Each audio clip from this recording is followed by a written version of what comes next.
sound, right? Filmed in Newark, New Jersey. That's got some live background right there. That's good. It's not sound effects, it's just people outside. What's going on, everybody? Welcome to our next episode of Chop Meat. I'm here, Filippe Santos, and this is the brilliant Jamie Knott. Brilliant.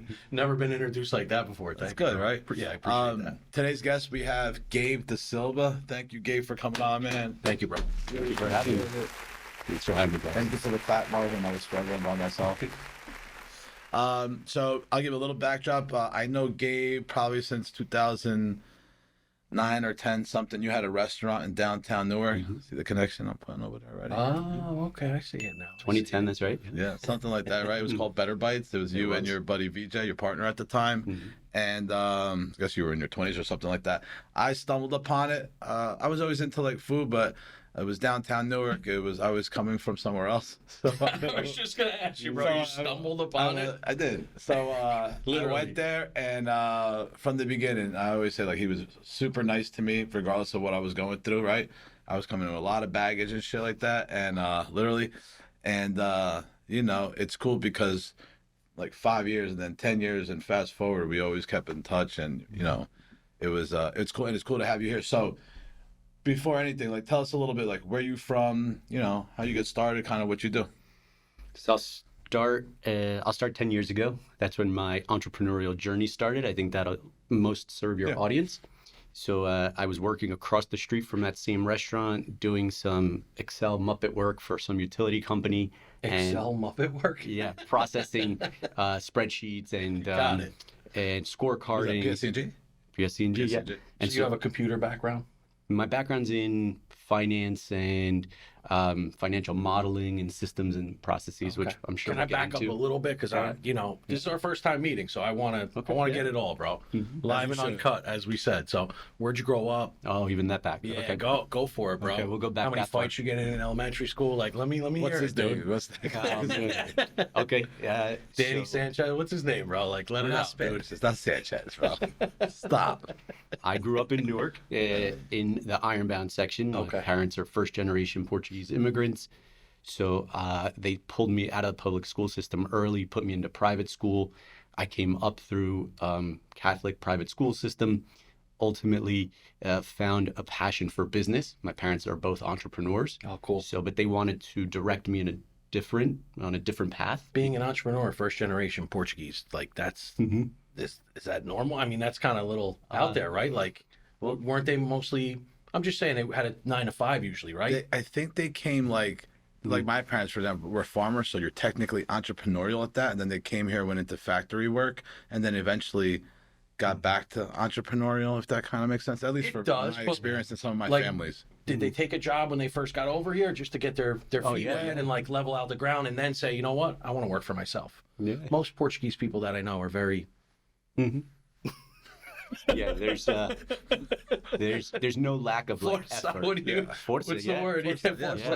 Like you guys are strong-willed people. Yeah. In general, like you wanna set your own tone. You want to work for yourself, you know, and I appreciate that.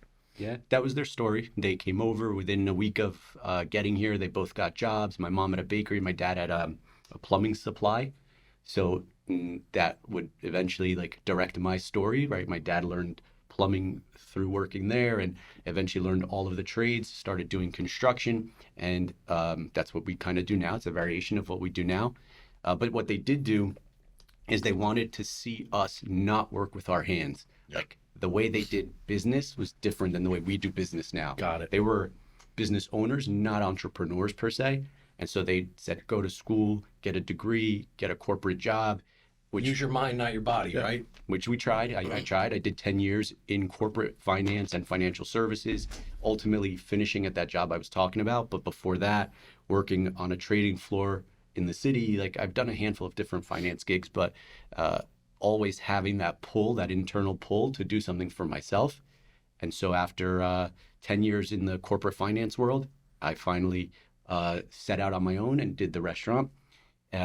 And that was a 4-year stint with a partner, like we were talking about. What kind of food was it? It was a healthy lifestyle inspired menu with wraps and salads. And was Newark ready for that? And I was gonna say, like, he was like one of the first. Yeah, like Bison, you had. I remember. Bro, it's the first thing I'm Yeah. thinking because I'm kind of going through that now. Like, our restaurant's pretty modern, Yeah. and I'm not gonna say new age, but like some of the neighborhoods, like, yo, what are you guys doing here? You know what I mean? Like, this is not what we're used to, you know. And it's hard when you set the tone, right? They Because weren't ready. To your point, they just were not ready. I think what worked for us was that we were in corporate downtown and we had a business lunch push. Got it. But beyond that, like, no, the promise of the renaissance that was going to happen in Newark, New Jersey never came. After 4 years, we realized we'll only ever serve. We did a ticket a minute from 11 to 1.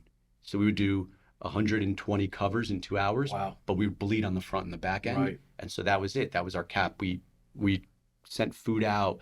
We did prepared meals. We did everything we could think of, but still, like, capacity, like, it's all that location would bear. And so that's why it didn't make sense for my partner and I. So he stayed. I sold to him. I moved on, and he went on is to it run still it. there today? It is under a different name. He then ran it for 2 or 3 more years and sold it again. Got it. And so now it's more like a deli style concept. Okay. But yeah, I learned a ton. That's what happens when, you know, you want to reinvigorate a downtown area or something that hasn't happened yet, right? The Renaissance. I went through it in Jersey City. We put a, you know, Asian tiki bar in quote unquote the hood. Like, it wasn't there yet. It wasn't built yet. And we had to sustain for 40 months probably. 36, 40 months, where it was like, if we break even, we're great. And we knew that going in long term, but you know, it's way harder to run a slow restaurant than it is a busy restaurant because all your systems get pressed, you know, just like you said, Staff too, right? keeping staff. If you're not busy, that's the first thing. I was just going to get to that. We paid our staff to be there like a salary almost. We had minimums for every position. Like on Tuesday, the server, we'll meet you at 200. Whatever you make, we'll subtract, we'll give you the difference. Nobody did that shit, you know, but we kept the same staff probably for 5-6 years almost. And then COVID happened. So, you know, we kind of rebuilt after that. But it's tough because the city's always like, yeah, we support you. We got you. We support you. It's happening. It's coming. Shit's taken 25, 30 years it takes, you know, to rebuild cities like that. Especially Newark. Now you can actually see towers it. going up. Now you actually see it, right? You actually feel it. There's still pockets, but for me as an outsider, you've been there your whole life, so you actually know the inner workings. I guess I'm a little more faithful or uneducated, you know, and I'm like, I'm going to take a shot, sell make a it good happen. story, right? And there was grants, and there was like little things, right? Like, they'll give you $10,000 for a facade improvement grant. Okay, that's great, but like, when you're bleeding labor and your sales are shit, like, that's only going to do so much. So it gets you a week. yeah, I think we learned what not to do. Going 0 to 1, if you guys know, like, Peter Thiel's book, right? Going 0 to 1 is hard. If you do it once, you never want to do it again. So going from zero, this concept does not exist, to creating a menu, building out a restaurant, turning over sales, and ultimately selling this brand, this concept, like, going 0 to 1, now I know what that takes and the pain that was incurred to do it. Like, I would never do that again. I would absolutely never do that again. Sure. Yeah. I don't know. Yeah. I guess I love the pain. I Link up with Jamie. Do it one more time.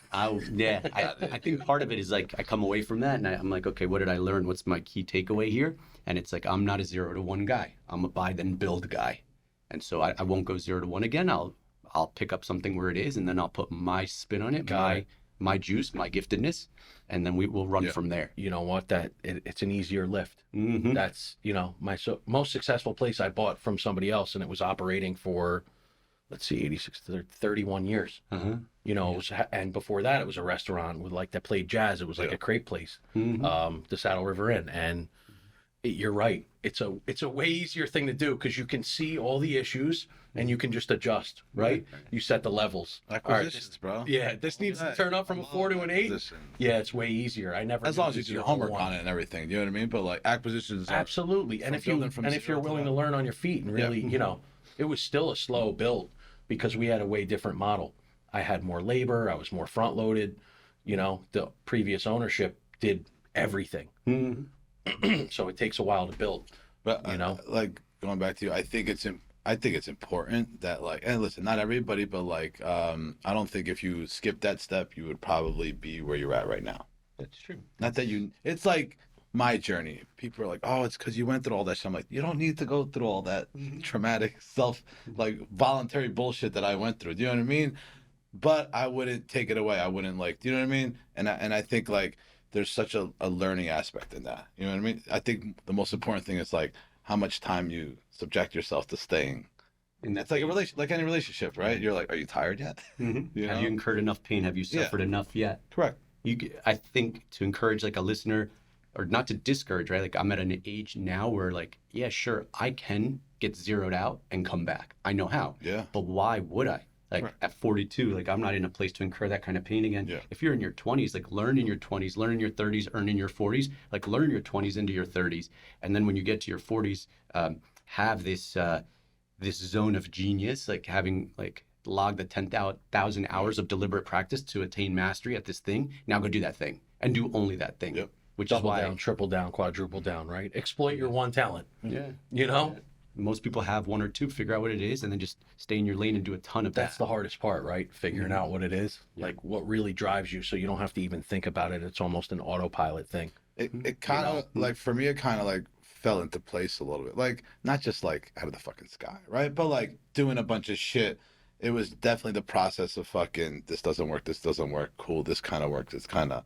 I didn't have like where I'm at today and what I'm doing. I didn't like grow up or have this big fucking vision of like this is what I'm gonna do. And I believe since I didn't put so much emphasis on the what I'm passionate about, whatever I ended up doing, I became passionate about. It brought you to your zone too, Right. though, right? You're still you're still dialing in it, dialing in Whatever exactly I what you do, love. I'm dialing in right now. Right, Correct. right. You know what I mean? I see it. It's, and it's a blend of all that, but like, listen, it does happen for some people who are like, you know, if you do what you're passionate about, you'll never work a day in your life. You know what I mean? And you know, sounds bless fucking 'em. good. Yeah, you know what I mean? The one or two guys out there, and it does happen. You might know. You might just, you know what I mean? Like, grew up or school or whatever. You cook. You know what I mean? Like that's your thing. I know that. But like the majority, I think, is just not like that. And I think because they're doing sometimes a job or something that they don't love at first, they're like, this sucks. You know what I mean? They get dissuaded really quick. They give up and shit. But you know. There's lessons in that too, though, Yeah. right? Well, that's what I'm saying. More Even than if you're a anything. dishwasher, just be the best dishwasher there ever was, and you're gonna naturally move up. You're gonna get noticed. You're gonna Someone's evolve. gonna see you, yeah. Your brain's gonna evolve, and you're gonna want more and go get more. You know, I listened to Howard Stern for a long time. And he's like, I was a dishwasher. He's like, but I was the most organized dishwasher you've ever seen, and everybody loved it because they knew everything would be clean when they came in. You know, it's You know, just They say passion follows talent. So the thing that you get really, really good at, you inevitably become very passionate about. Like who in their right mind would be passionate about systems and processes? Yeah. Like I am because I became really, really good at it. But otherwise, there's nothing exciting or sexy about systems and processes except the freedom that they afford me. Like, so that's how my passion came about. I became really, really good at this thing. And then I became passionate about it. Yeah. And the other way is, to your point, is like, maybe you're fortunate that you or someone identifies it in you early, right? Like, oh, I see this kid, like he's gifted at this thing. Let's pour into that. Right. And usually it's like an athlete or something. I was gonna like say that. that's athletics. The kid's got to be 99% of the time. The kid's got to Or be music or something. Right. yeah, and you have to be like, you have to be 2 or 3 age levels above where Right. you're actually at. Like you have to be performing. Like if you're in your 8, 9, 10, you got to be playing with kids that are in their like Yeah, just teens. to stay competitive. Absolutely. And if that's the case, then okay, well, maybe we've identified this giftedness in this kid, and he or she can run with that. But otherwise, it's going to happen the way it's happened for us, and you're gonna figure it out. So what Gabe's saying is like, whatever you're doing, keep eating shit, keep doing it. Eventually, it'll fucking happen. It'll hit. Yeah, the universe will bend. It will, Like, absolutely. It's It happened funny. for me. It's funny you say eating shit because Yeah. sometimes in pre-shift I'm like, guys, we're in the hospitality industry. The one who can eat the most shit with a smile on their face and thank somebody for feeding it to them wins every time. You know, there's no challenge in the restaurant business that you can't face and overcome as long as you go into that situation knowing, as an example, somebody's upset, their dessert wasn't what they thought it was, their steak was overcooked. You take money off the table, you win immediately. They let their guard down, and I'm on your side. Tell me what I can do to make you happy. As soon as you say that to a guest, that 99.9% of the time, they're like, wow, this guy actually really cares. Well, they're not defensive anymore, right? Exactly. They're like, you know They're what? already looking to give as opposed to like being like this. You broke it down. Yeah, there's no argument. It's you just take everything off the table. It's please, you came here to eat. I came here to cook. Please let me make you something. whatever it is, name something, and that it works. We're doing It we works. do it in our industry too. Really caring, right? That's the key. Like you lose the attitude. We already won. You're in our chair. You know what I mean? The place is The filled. hard work is done. Right, And now that's it's just right. keeping We the got you person here. there. I'm not gonna fuck it up again. Like allow me to serve you now, please. Disarm them, build the rapport. Yes. It's, I think it's any industry where you serve others, even in a B2B, like B2C, of course, but in B2B also, like people want to, businesses are run by people, and people want to be spoken to, cared about, acknowledged, and Relationship. yeah, everything's relational. Encouraged. If you want it to be. I mean, if you're trying to build something scalable. So cool. You disbanded you like went off in a restaurant and then follow up over there. So after the restaurant, I took a sabbatical, and I needed it, right? Like if you Go know to Portugal, would you? I went to Brooklyn. And so for 6 months, I had to like get that out of my nervous system. Okay. What I regret doing, and like this part of my story was like addiction. So like I really fell into the like daily drinking, this like habit of drinking constantly, and I was trying to work through, hey, like this restaurant was my identity, and it's now gone. So part of me's kind of like died.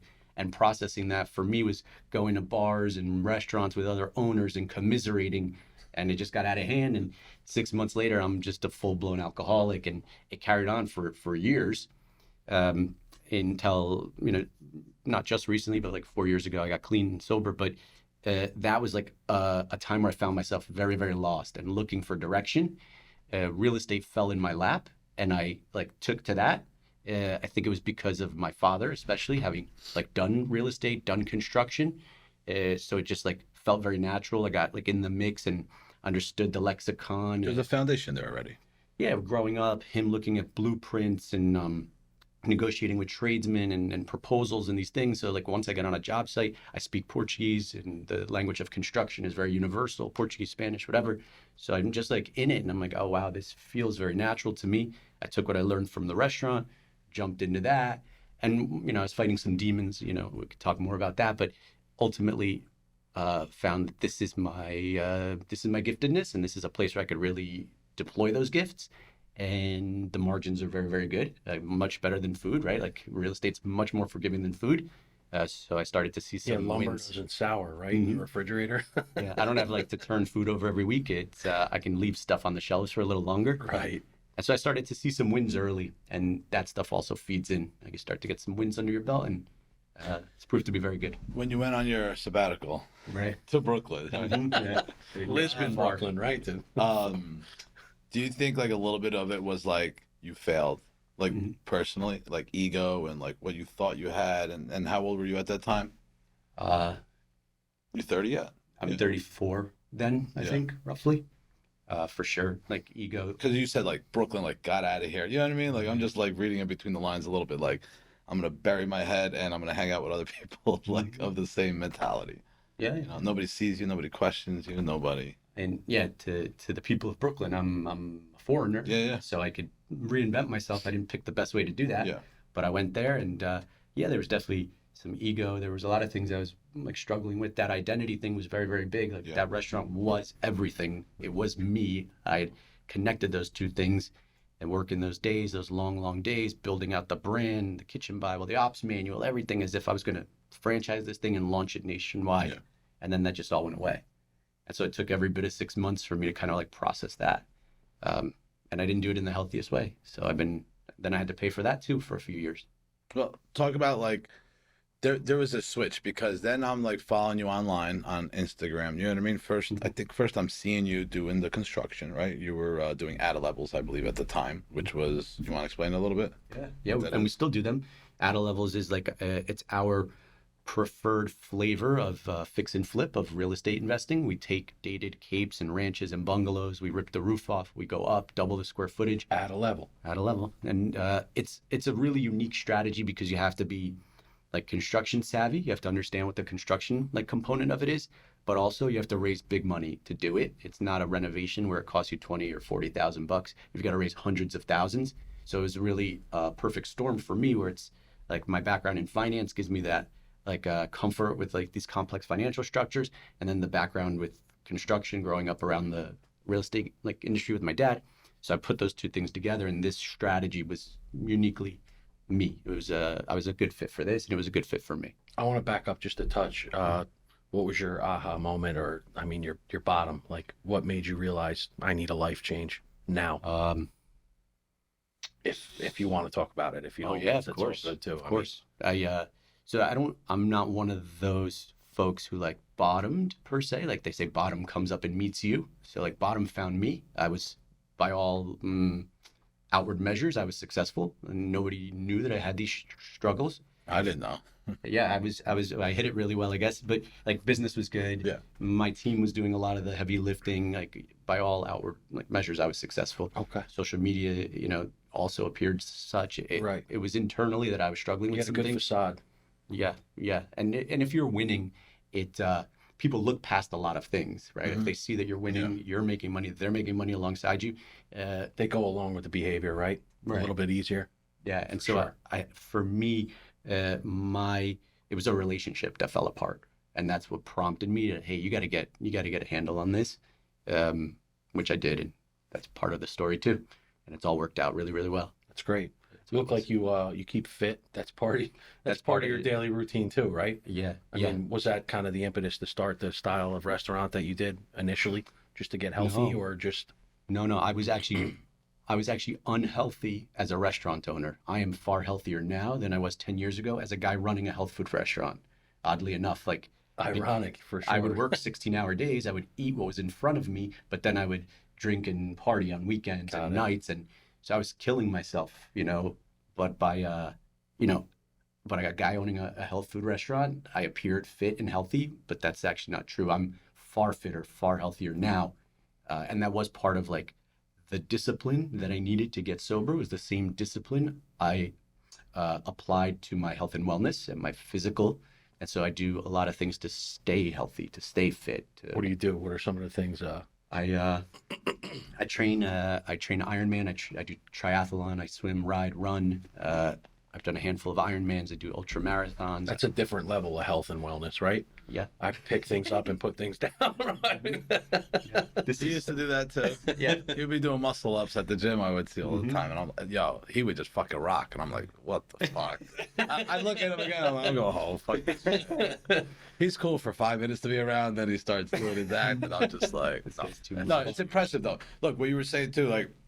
That's where I wanted to segue to, like, where we met up again. You know what I mean? And so, like, Gabe was doing something where, following him on IG, and he's like, I seen his life's fucking blossoming again. IG works both ways. It depends what binoculars I have on, right? And I'm like, this guy's doing fucking good. I got clean a couple years. He remembers me.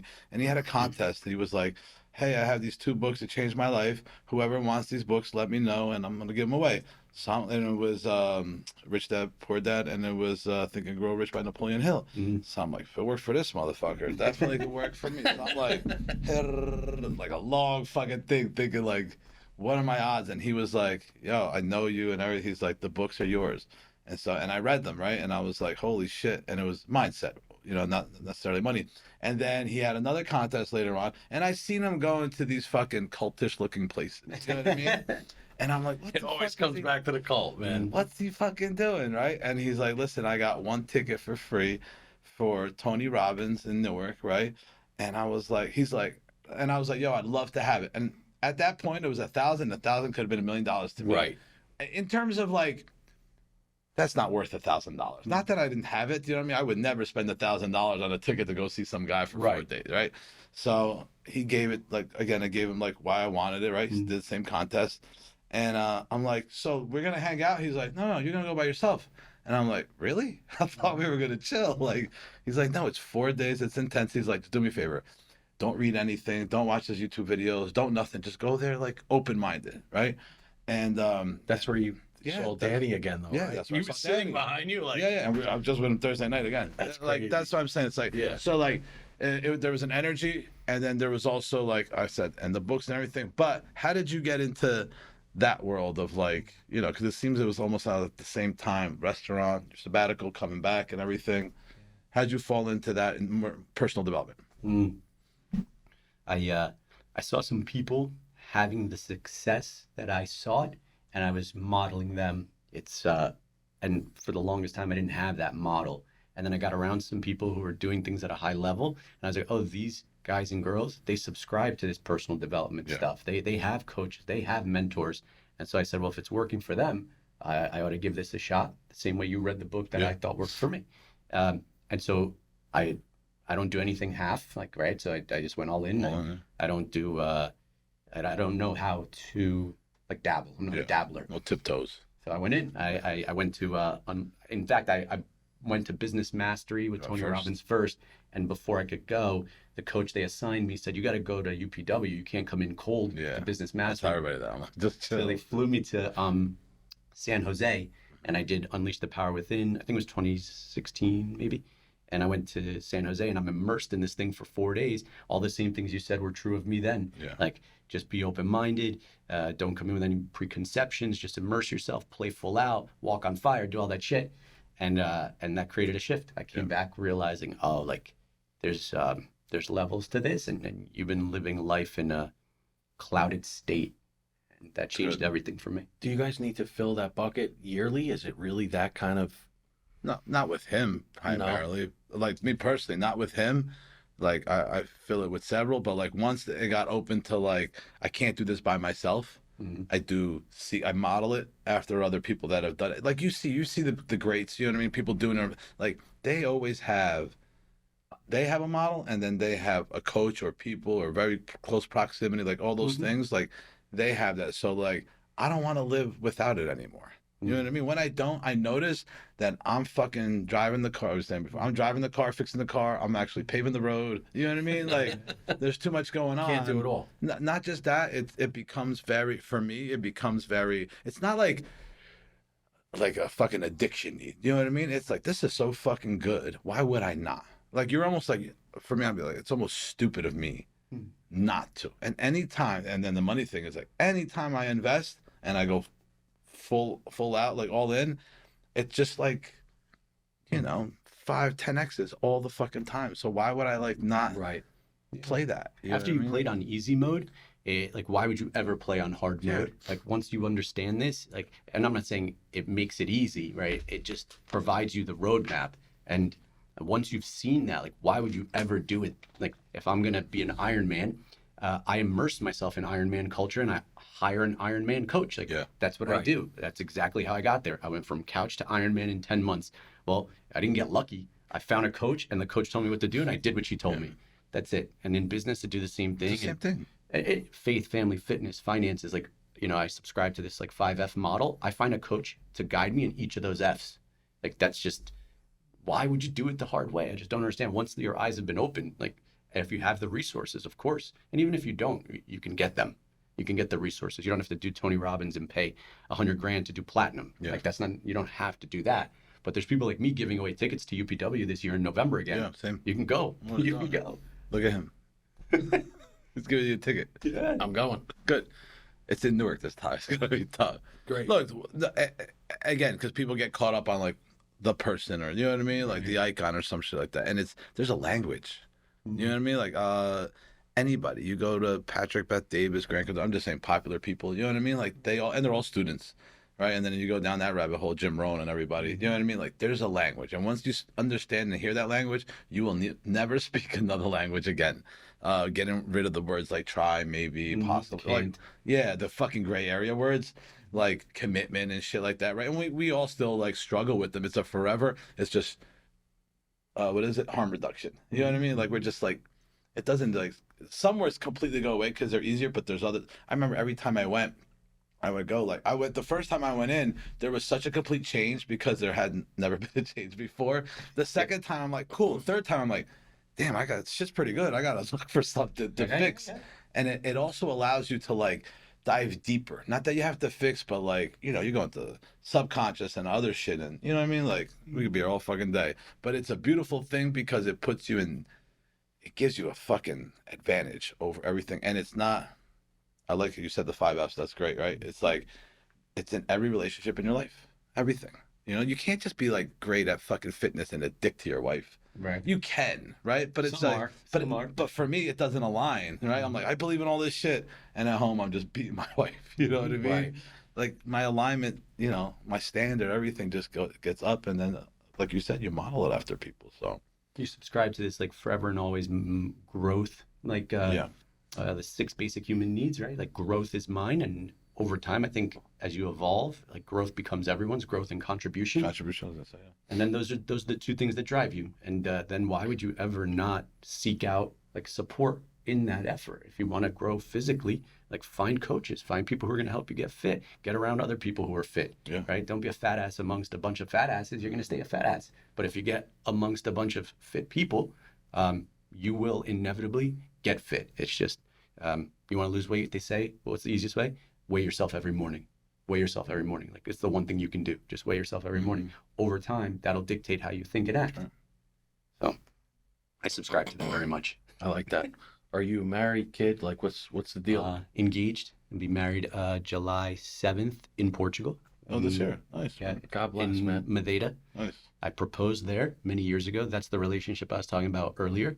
That was the impetus for my sobriety. Got it. So I proposed 5 years ago in Portugal. We were slated to get married. We did date with destiny.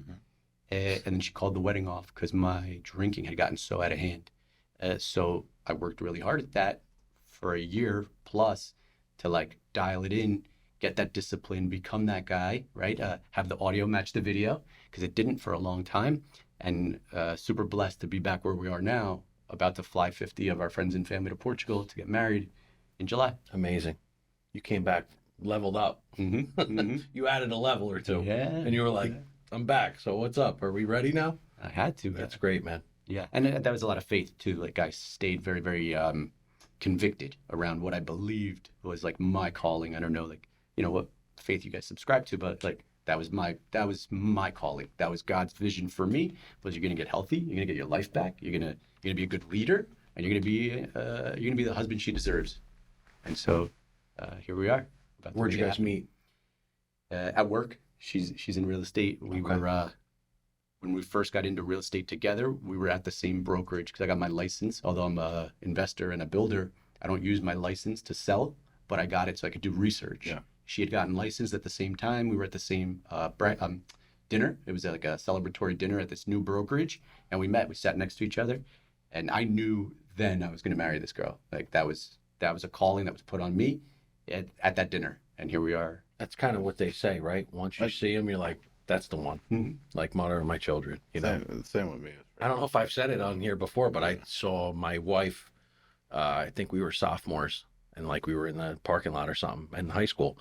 And I was standing next to my best friend at the time, Dennis Costa, Portuguese kid. And I was like, I'm going to marry that girl. He's like, have you ever even talked to her? I was like, no, but look at her.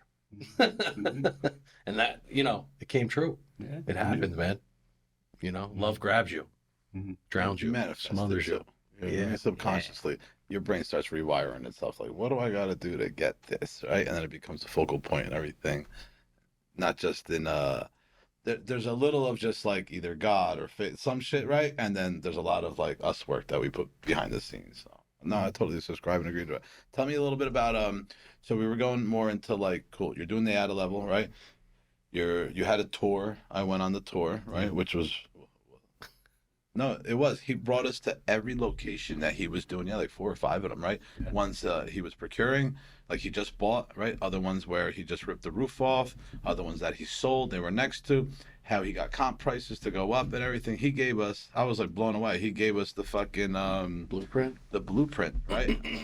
Good people there. He also had capital there, right? He had realtors there. He had attorneys there. He had to like talk to us how like you did that and kind of like, you know, how you went through COVID a little bit and kind of where you're at now, you know, and obviously the systems and processes, because that's kind of like my jam. You know, it is exciting to me. I don't know if it's exciting, because the exciting part, I know what you're saying. You're like, I don't know if it's exciting. It gives you the freedom. Cool. But like, I know you a little bit, and it's like, you like to figure shit out. And once you do, you're like, yes. You know what I mean? And you're like, I think there's a little bit of that in there too. Yeah. Okay. Yeah. So the bus tour, it was the find, fund, fix, and flip model, the 4F model, and we were varying stages of completion on those projects. One we just found, one that we had just raised for, one we were in the process of fixing, and then one we were flipping. We were just done and selling it. And so I was taking people on this journey because I wanted to show them how we do what we do because by then I had subscribed to the Tony philosophy and just this abundance mindset. And I'm like, well, I'm not giving away my secrets. I don't believe that. What I believe is I'm giving people resources that they can take or not take.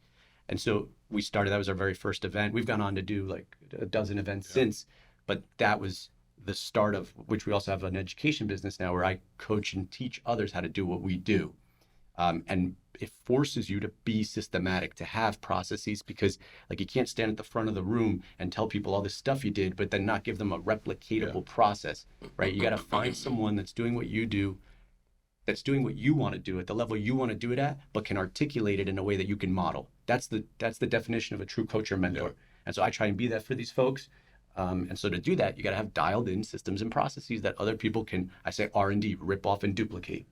And that was the evolution of not just my business, but all these other like people's businesses as well that are now doing this and succeeding.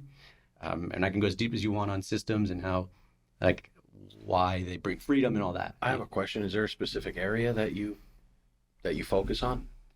Geographically here? Yes. Yeah. We primarily, like for my hub, my farm is like Union and Morris County in New Jersey. But we've taken this national. So we've got students from all over the country that are doing this in their part of the country. So this model works other places. You're doing like joint ventures with them too? Yeah.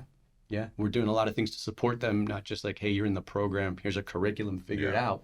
Like we have standing calls. We're helping them source funds. We're helping them model deals, showing them how to pre-sell, right? Like all the things that they need to do to be successful. If they want to build this, if you want to do one-off, you don't need me. But if you want to build a real business, like, you need systems. So this is your concept and idea. You developed it in your brain and said, this is how I'm going to make it happen. Like, what was your first deal? How did it come about? You know, what's really unique about what we do is that we idea branded it and we put a system around it. There's plenty of contractors that know how to do this type of construction and do these.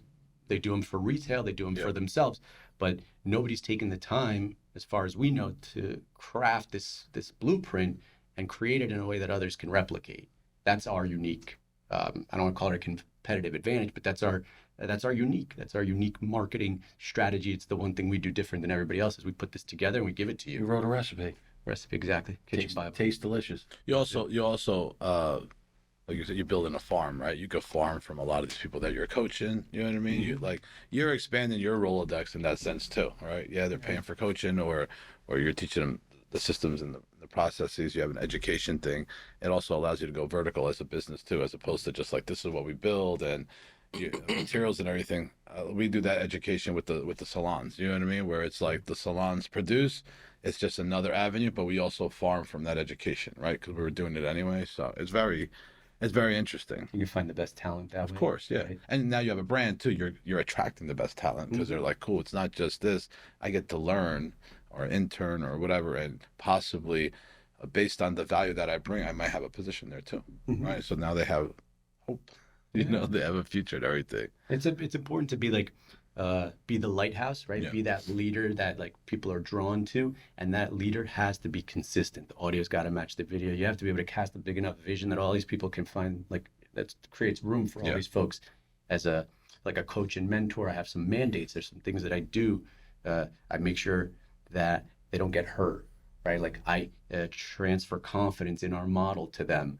That attracts the right kind of people. Those are our kind of people. And then, of course, we start doing deals alongside them. We lend to them. We're in JVs. We're helping them sell their properties, get top dollar, break records.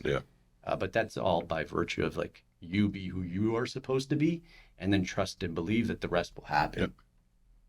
I agree. What do you had a question? No, I asked about the first deal, but I just, I skirted that question. Okay, let me tell you.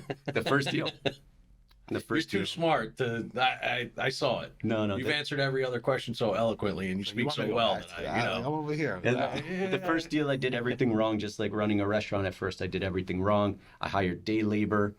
Was dropping these guys off. They were demoing the house. Doing the Home Depot run. Home Depot runs, which I don't subscribe to anymore. A while ago, he's like, I was like, I was telling Marvin, he's like, you gotta stop going to Home Depot. I was like, nah, I like it. I save money. He's like, no, you got to stop. And he explained to me why, like time and everything, consistency. And he's like, pay $100, get it delivered. But like when you're in it, you know what I mean? You have to break the pattern. But go ahead, I'm sorry. Home Depot is where every contractor's business goes to die. Like there's no scale beyond Home Depot for those guys. And if you see their trucks in the lot every morning, you know why. What I was doing was picking up labor there, dropping them at the house. They were doing demo. I would drop them back off at the end of the day. And I remember a week into this, like, I don't know what I don't know. And I'm standing in this house and I'm like, oh, these guys demoed way too much house. Like I didn't mean to take this wall out, Yeah. And so what was meant to be like a cosmetic rehab was suddenly a gut renovation. What saved me was that the little pocket, that neighborhood where this house was, actually called for a gut reno. It didn't call for like a lipstick style renovation. And so these guys did me a favor and I got lucky. And then when I realized that, I said, okay, let's just blow this thing out. Let's optimize here, because this is the only place in Union, New Jersey, for those that are familiar. It's in Putnam Manor, and it's like, 10 square blocks where you can actually push the numbers. And so we were lucky. We weren't good on the first one. And I wound up, I think, netting 82 or 86K. And then I was off to the races. I was like, oh, well, maybe I should mess up more. Maybe I should rip more of the house apart. And that's how the ad level model evolved. Got it. I was like, why would I keep this tiny little cape? Like, there's colonials in town trading for 3 times what I paid for this. Let me turn this into vertical, physically, right? Literally. And you got to live lucky. We've talked about it before, right? Sometimes a little luck goes a long way, I was born with a horseshoe in my ass, so I know that, God has saved me and given me luck and blessed me a million times over, So, but you got to take it and run with it and keep that momentum. Yeah, luck's where preparation meets opportunity. You got to be ready too, right? Like you can get lucky, but if you're on your ass and you're not paying attention, luck's going to go. Yeah. It's going to pass you by. Luck is just another word for opportunity. You know what I mean? How many times have people given you shit and you're like, and then you see it somewhere else in it. But you know what I mean? Like you got to be prepared for it. And you got to say yes, right? Yeah. You got to be doing the things that you know you need to do. So when that happens, you're there and ready. Like I'm prepared now for the next lucky opportunity, right? Like, whereas before I might not have been. And a lot of people aren't. And luck just whizzes right by him. Goes to the guy who's ready. Yeah, it's mindset too, right? I know Phil was half talking to me when he just said that before, like, when are you ready? Like, just say yes. Very defensive, man. I'm not being defensive. No, I'm being introspective. I'm kidding. I'm being introspective. There's things on the table, right? There's deals, of course, out there in the atmosphere, and he's like, just jump in, bro. Trust me. Like, we're gonna fucking get there. Well, that's kind of what he's doing, right? With the coaching, which is like, as long as your shit's kind of good here, trust in the process, right? And that's kind of like when we talk too, it's like, just gotta fucking, it's not like, hey, throw shit at the wall. You know what I mean? It's like, just fucking say yes, right? Trust in the process is to say yes. Like, it'll fucking work out because you're with high level people and this is what's going on and we've fucking done it before and this isn't our first fucking rodeo. But most people, until they want the finished product, right? And it's like, that's where the luck passes you by. You know what I mean? It's like, well, I want this because it's exactly, and it's this, and I know the outcome and this, right? But it also removes some of the fucking fun and figuring it out. But like, I know the risks I take are calculated. They're not like, phew, I just don't know 80. I know 80%, I might, or 90. I just don't know the other 10, right? But they're not that drastic where it's like, oh, fuck. It can be if I don't, you know what I mean? But it's just like small fucking, adjustments in it. But it does take a different mindset and experience. It does. And like you said, like, you got to be surrounded by. That's my one job. Surround myself by fucking, like, people that are fucking doing it, that speak that language, and I find them at seminars, and then I network with them, and then they become investors, and then they become, you know what I mean? They just become your Rolodex, man. That thing is so cliche, right? Like, you're the average of the 5 people you spend the most time with. We talked about it a little bit already, but like, I've proven that to be true in my life, and I've got some guys that have been masterminding with me for many years who, like, I've seen that happen. I've seen us all evolve the same way. We're all fit. We all, like, we I don't want to say we dress alike, but we care about what we look like. We drive the same cars. We wear the same watches. It's not a coincidence. It's not just luck. We spent, right? We're all, me soon to be husband, but they're all incredible husbands and fathers. It's just, they're good leaders. People gravitate towards them. That's not a coincidence. You create that environment. And so, yeah, I think that's part of it. There's an alignment there, right? And it also is like, because I've been on both sides of that, like 5 successful people. I'm the 6th. I've been also the best fucking drug addict with all the other ones and criminal. You know what I mean? It's not like, but it is so cliche that you almost, like, you hear it so many times and there's no it's not like you heard it for the first time, but I'm proof. I know you're proof too. And you know, it's and it's forever changing too. I never have the same 5 people, we're just gonna use number 5, that I did 5 years ago. Because you know, everybody goes different paths. I was saying the other day, like last week, I was in a space where just people in my life at whatever level, it doesn't mean they disappear, but I was like in a lonely stage. You know what I mean? Not like pitiful or feeling bad for myself. It's actually, those are the stages where I grow, because I have to sit with myself and I have to figure shit out. And you know what I mean? I have to be more like, all right, cool. It also opens the door for new people. I'm just so used to doing that shit every couple years or yearly. You know what I mean? And it's like, I don't necessarily, like, I don't fear that stuff anymore. You know what I mean? Where it's like, damn, my homies aren't around or some shit like that. Who am I going to hang out with? It's more like, I already know what's coming. You know what I mean? Because when I used to do that, I would seek people for the wrong reason. You know what I mean? Not necessarily malicious, but just like, maybe what I'm saying is more like, I know what my self-worth is. You know what I mean? Isn't part of being recovered, being okay with yourself when you're by yourself? That's the biggest thing. I mean, Early that's recovery the hardest part is when you're by yourself. Yeah, you can't be alone. Early recovery, you seek a substance to numb that. Yeah. And so that's when like people stop saying, I'm recovered, when like the language shifts.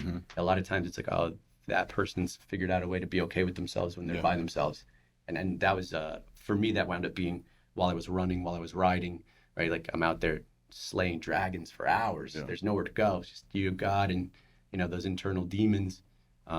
I haven't had the same experience. I haven't seen those groups change over for me since I got sober, but I'm newer to sobriety. And in these last 4 years, I'm like, oh man, I really locked in with this crew, and we're doing some incredible things. But we are getting to a place, I'll admit now, where to see the next level of growth, financially at least, we got to stretch. We got to get around some people that are going to make us uncomfortable. I feel physically like we're doing Ironman, like we're good. Like, but when we think about like, you know, that's pretty There's extreme. other aspects, absolutely. Relationships, like with significant others, you know what I mean? Like if you're about to get married and you got 5 single guys, like they either better get married, you know what I mean? Like that, it's the same thing in finance too. When I'm like, cool, I'm doing pretty good, you know what I mean? And like I literally put myself in those positions where like people with B's, you know what I mean? And inside, I'm cool, but I'm just like, that's pretty fucking impressive. You know what I mean? And then taking me to places that I never would have went to, right? And that uncomfortable, that lonely zone, right? But like, no, I totally agree. In all aspects, in the 5 F's, like you said, even in fitness, you know what I mean? I'm at a place where I'm like, and I know it, you know what I mean? Like I work out and everything, but I'm not dialed in, nothing. I need a coach. I've been saying it, you know what I mean? Like not just like give me a program, but like, and then most likely after this podcast, I'm gonna hit him up, you know what I mean? And like really sign up for it. But that's what I need. And it's like, my point was like, it's always, you know what I mean? If you're growth centric, if that's one of your 6 basic human needs, like if your basic human need is significance or certainty, like then no, like you'll find it somewhere else. Of course. But if it's growth, you're gonna forever and always. That's our like key. One of our core values in our organization is Kaizen, which is like Japanese for 1% growth, constant growth, and improvement. I was a 1%er. No. It's be 1% better every day, right? It's, you know, you constant have to growth. Subscribe to that, because once you're in our, even if you make in it all facets, that's the hardest part, that's right? the Where thing. it's like, all right, do I read a little more this week? Do I exercise a little more this week? Do I eat healthy this week? How's my relationship? It's like, don't put that much pressure. Give yourself a little grace. You know, just be solid always. Right? Well, it's really about that internal It's in change. everything. Absolutely. It's in everything. Yeah. It's like you said, the audio has to match the video, right? That's a challenge for me. I'll speak for myself. Sometimes work's amazing.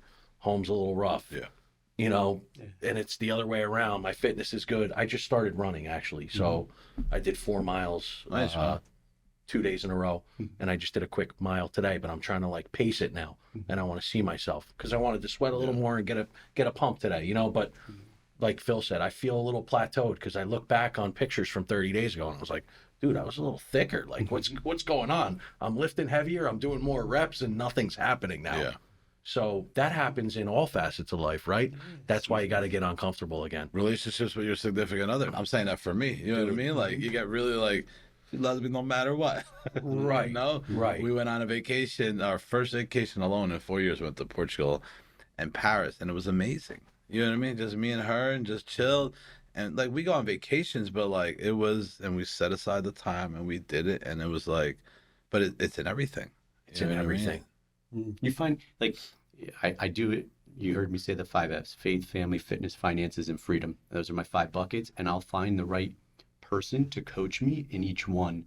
Like, and so my relationships, right? Like we have a standing Tuesday call with a therapist, and we work on us. And it's an hour where we turn the rest of the world off, and it's just me and her, and we have an unbiased third party that's coaching us, right? Like in faith, it's my pastor and it's my men's group, right? Like I'm getting around these guys who like, they live in the word. They really embody the word. They're not the guy I'm going to ask for financial advice. They're not going to tell me whether or not I should dump my Bitcoin. That's not what they do, right? But they have they have a relationship with God that's like something else. And like, they're strong in the word. So I seek them for that, for that coaching. Finances, we've talked plenty about. But anyway, I just think it's a forever and always pursuit of growth. And that's my story, and it's your story. It's your story. And it might be some of their story. So listen, I know we're on time a little bit. I want to talk about. We're approaching the hour. We're approaching the hour. That's good. Walter Cronkite just. But give us a little, like, what are you doing now? Yeah. Like where you at now?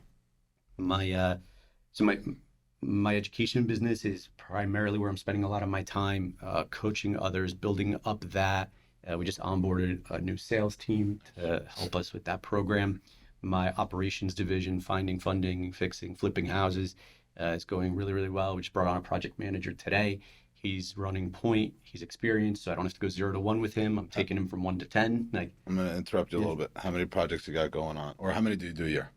We have probably 7 or 8 right now. We'll probably wind up doing 15 or so this year. Good for you. We're doing a lot of JVs, which is like that part of the business is growing. So I'm getting to do deals with students. So you can turn 15 into 30 by teaching everybody else how to do it, and you retain 3%, right? Or whatever it is. But and come in and be the guy that's, providing back office support, sourcing the funds. Well, you have a lot more. You went vertical, so now you have, it's not just the JV, you know what I mean? It's everything else, which is smart. And you make sure they're successful at the same time. So I'm assuming all the houses in Putnam Manor are beautiful now, right? Because you did them all. There's still opportunity there. There's always somebody in their 80s or 90s that's like holding out, and inevitably the time will come, and then opportunities. There's no shortage of opportunity. Other people say there's no deals, but like there's no easy deals. People want lay down deals. Yes. But if you work, there's deals. I find deals every fucking day. And there's more deals than ever right now. My deals are all the time. I'm just like structuring capital. You know what I mean? Like not just like I have somebody like, hey, I got 50 grand for you. If I listened to this, he's like, I want to give it to you, and like, cool, but I just want to make sure. We've talked about this before. That's where like I put a fund together, I structure it the right way, kind of like what you were saying. That's where I'm at because I find them all the fuck first because I'm looking for them, right? Yeah. Second because just I've modeled it after other people, and it's. More than anything, though, it's perspective. There's deals out there, so I'll find it. Once you say there's none, or somebody just the majority of people want that. Right. Yeah. It's a self-fulfilling prophecy. 3% interest rates, and I want to buy this 3-family at 500 grand. I'm just gonna wait for it. Yeah. You'll be waiting a long time. Yeah, right. And in the meantime, those of us that have a bias towards action will have done 12 deals. That's the thing. It's like volume and momentum at the same time. Yeah. And then our retail business, which my fiance spearheads. We recently brought on a new agent. We're looking for more space for the retail business. We've outgrown the space we're in. Even today, we had 6 people sitting on top of each other in this tiny little office the size of the studio. So it's time for a new space. And then we have our lending division. So it's we have a 4-phase business. So we're always putting money to work and trying to get yield and supporting other investors. That's all got me excited in the new year. But more so like the growth I'm experiencing. My role as a husband, like these are the things I'm most looking forward to because it's a calling and it's something that like was new to me. So I'm excited for that in July. You have a partner in your original business? Is it? No, like my home building and investing company is my own. The retail stuff I do alongside my fiance. Yeah, we're partners now. I guess I got a partner in everything actually. Yeah. Didn't know you had a partner. Come July 7th, you will have a partner. She's my partner in everything, and I'm happy to have her. Yeah. She's a visionary. I'm an integrator. I know we're up on time. We don't have time to go too deep on that, but she cast the vision. It's big. It's really big. It's in the clouds, and I bring it down to the dirt. I put the systems and processes in place to do the thing that she wants to do. I don't claim to be a visionary. It's not what I do. I'm an integrator, though. Yeah. Like I get shit done. You need both, right? That's right. We've talked once before, and like that's, I think maybe after that talk or right before, it's the same thing. Like I'm a visionary. I like, you know what I mean? Like really, really big, cloud based, like you said, that's good. And then I could bring it down, or I'll hire somebody or link up with somebody that's an integrator and kind of like bring it in. It's so much more efficient. I could do both, and you could do both. Yeah. It's just a lot of fucking work. That's right. It's more work for you to come down and integrate Yeah. than it is maybe for me. It's different kind of work for me to go up and do visionary type stuff, because it calls on a different side of the brain. Yeah. So I know, like, nobody wants to be burdened with the systems and processes. I do. Yeah. And like that's unique, and it's But visionaries appreciate it though, because we know what's lacking. You know what I need mean? it. Like, Yeah, I'm like in the like, clouds. I need it. Yeah, Yeah.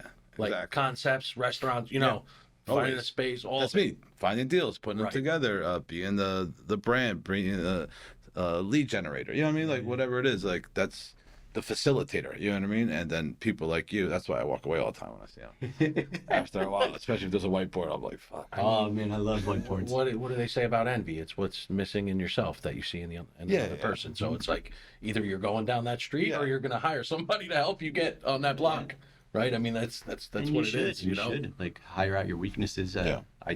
it's easier said than done for some people. I mean, ego gets in the way sometimes, I think, but you know, It's an easy decision, but I mean, you said it afterwards. Like ego gets in the decision. Ego and fear, which is the same thing. yes, it is, right?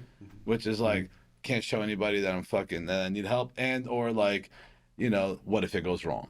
You know what I mean? Or what if somebody finds out, right? But like, going back to like some seminars and shit we did, that's where you learn. You know what I mean?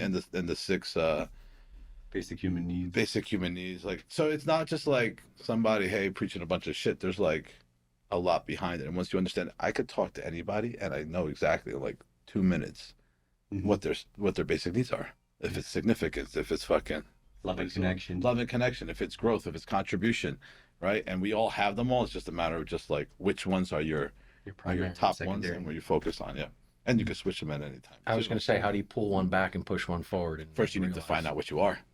And then when you do, and then you need to find out there's exercises. That's the thing. Like you'll learn how, I didn't know what the fuck that was. You know what I mean? Significance, like, you know, you think it's this or growth contribution, right? And love connection. But like you do exercises where a lot of writing, you end up writing down for all of them. And then you, at the end, kind of see like, which one are you really, where you need to focus, right? And then now you know to put like all your effort there because that's what makes you feel good or that's where you want to be in. Something like that. Yeah, nailed it. That's I it. mean, we touched base on a lot of stuff. I mean, I learned a lot today, for sure. This was perfect timing. This is definitely like, you know, we've been together for a while now. We've known each other. Gabe see me through some fucking tough times. Really quick, like I would go to the methadone center, right? Because I had to go get my fucking drink. Yeah, let's end on a high All note. fucked up. I'm gonna say what it is, right? And I'd go to Better Bites. I had some sort of money, and I'd fucking eat there. And I had my son's biological were her 2 daughters. You know what I mean? Like it was a shit show. You know, I had long hair down to here. I was fucking real overweight. I was like 270 or some shit. Wow. Methadone, everything like this, and they were always nice to me. I always say that they were just nice to me. You know what I mean? You never took the shades off. I never took. You could never make eye contact. No, because that's big, right? I learned how to do that even in recovery. First, it was shades.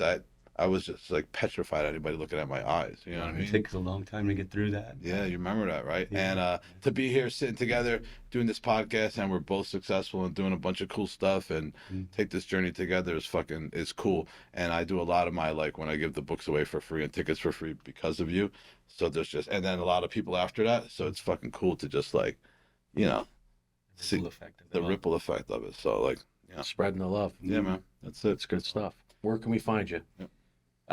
Best place is Instagram. I am Gabe DeSilva. That's where I'm most active.